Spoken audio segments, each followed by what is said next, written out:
Salut à toutes, j'espère que vous allez bien.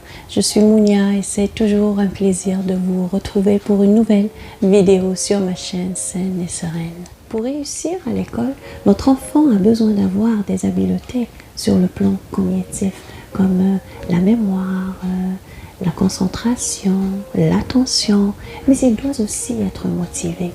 La motivation est l'un des éléments les plus importants dans la réussite scolaire d'un enfant.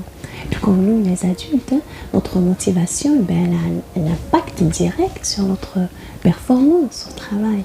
Alors, dans cette vidéo, je voudrais bien essayer de vous donner quelques petites idées, quelques petites clés pour aider votre enfant à être plus motivé et ainsi favoriser sa réussite scolaire.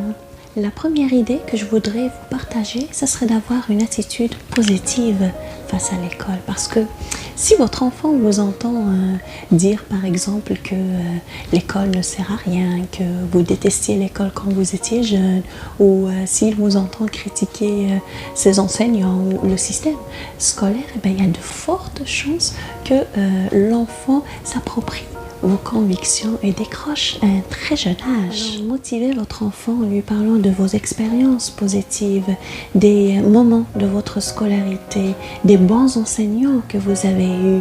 N'hésitez pas à parler de votre confiance et de l'amour que vous avez pour l'école et les études en général.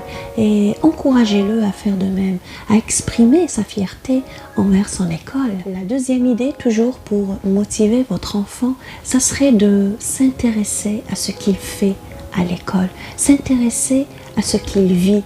Alors, posez des questions. Demandez-lui c'est quoi qu'il a appris à l'école, c'est quoi qu'il a aimé et le moins aimé dans sa journée, avec qui il a joué durant la récréation. Le plus important ici, c'est que l'enfant sente que la partie de sa vie qu'il passe à l'école, elle est aussi importante et sérieuse à vos yeux que le temps qu'il passe à la maison. Une autre idée serait d'établir une routine de devoirs. Alors, autant que possible, essayez de mettre en place une saine routine de travail à la maison, et ce dès la première année. Parce qu'en cultivant cette bonne habitude dès le début, bien qu'il n'est jamais trop tard pour commencer, eh bien, l'enfant a de fortes chances de la garder tout au long de sa scolarité. Aussi, si vous êtes capable, aidez-le à faire ses devoirs et à apprendre ses leçons, parce que cela va lui démontrer votre intérêt pour son école et pour sa réussite. Alors n'hésitez pas à aider votre enfant, faites-lui réviser ses leçons et essayez de mettre en pratique ce qu'il a déjà appris. Ben, cela va vraiment beaucoup le motiver. Et puis, essayez également de lui offrir une ambiance studieuse comme ça à la maison. Ça peut être par exemple en lui aménageant un bon petit bureau qui donne envie de travailler. Et puis n'oubliez pas de respecter les horaires. Il y a un temps pour travailler, oui, mais il y a aussi un temps pour se reposer. Vous savez, un enfant a besoin de bouger, de s'amuser. Et lorsqu'on lui demande d'aller faire des devoirs durant 1 heure ou 2 heures de temps consécutif, après qu'il ait passé toute la journée à l'école, eh ben, c'est un petit peu beaucoup pour lui. Le plus important ici, c'est de savoir diviser son temps à la maison entre le repos et les devoirs. L'autre idée serait bien sûr d'encourager votre enfant et de valoriser ses compétences.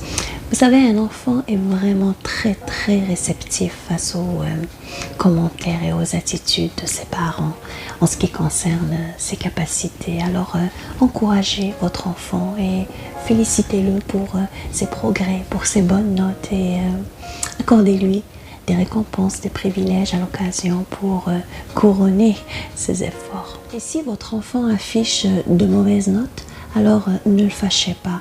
Valorisez ses acquis, c'est ça qui va l'aider à garder confiance en lui et éviter de revenir sans cesse sur ses résultats moins satisfaisants. Il est conscient, il le sait déjà et l'enfant sait davantage ne va faire que minimiser son estime. Essayez plutôt de chercher des solutions à ce problème. Ça peut être peut-être avec un professeur particulier ou un cahier d'exercice ou ça peut être 10 minutes de plus de devoir à chaque soir pour un certain temps. Rassurez votre enfant. Faites-lui savoir qu'il a le droit à l'erreur. Il y a 2 dictons ou 2 citations, je ne sais plus, que j'utilise souvent avec mes enfants. La première, c'est l'erreur est humaine. Et la deuxième, c'est la mémoire est une faculté qui oublie. L'autre idée que je voudrais vous partager, ça serait de travailler avec votre enfant sa confiance en lui. Parce que avoir confiance en soi, c'est déjà réussir quelque chose de grandiose. J'ai déjà fait une vidéo sur ce sujet et je vous invite volontiers à la visualiser, la confiance en soi chez les enfants.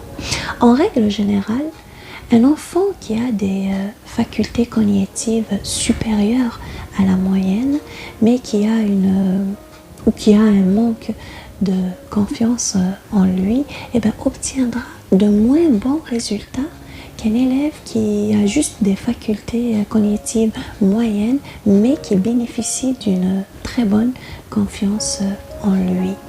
C'est-à-dire, plus l'enfant a confiance en lui, meilleurs seront ses résultats scolaires et meilleure sera sa motivation.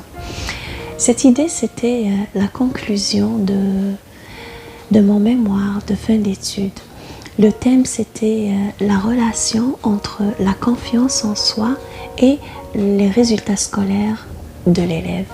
Et la conclusion, c'était ça, c'était plus l'élève avait confiance en lui, meilleurs étaient ses résultats scolaires et plus il était motivé à travailler encore davantage. Alors, n'hésitez pas à travailler la confiance en soi de votre enfant.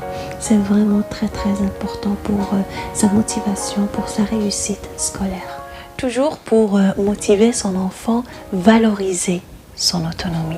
Parce que des recherches ont prouvé que les parents qui encouragent l'autonomie de leur enfant, celui-ci a davantage tendance à être plus motivé et à s'engager à l'école. Aussi, établir une relation positive.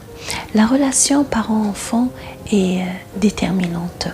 Plus la relation sera de qualité, plus l'enfant aura tendance à être motivé à travailler davantage.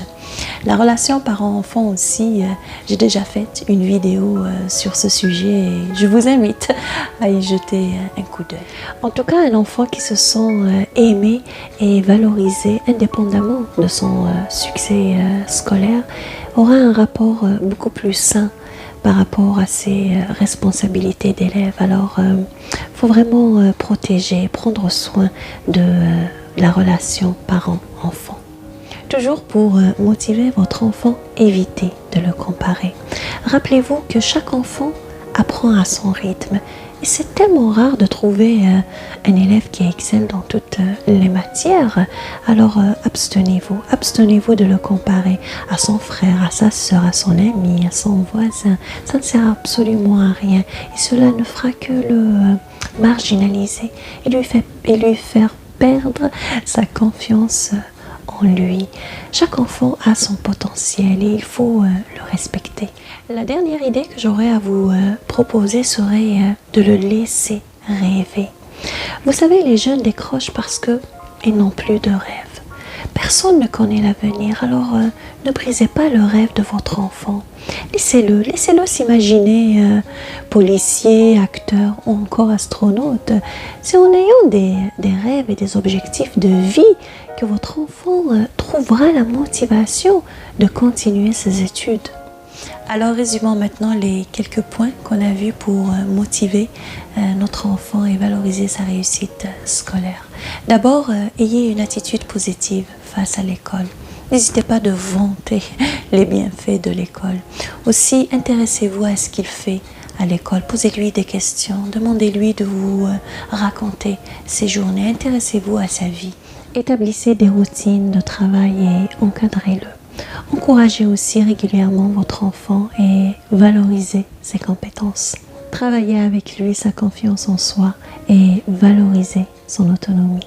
Établissez une belle relation positive avec votre enfant. C'est l'une des relations les plus importantes de votre vie et une relation saine peut créer des miracles.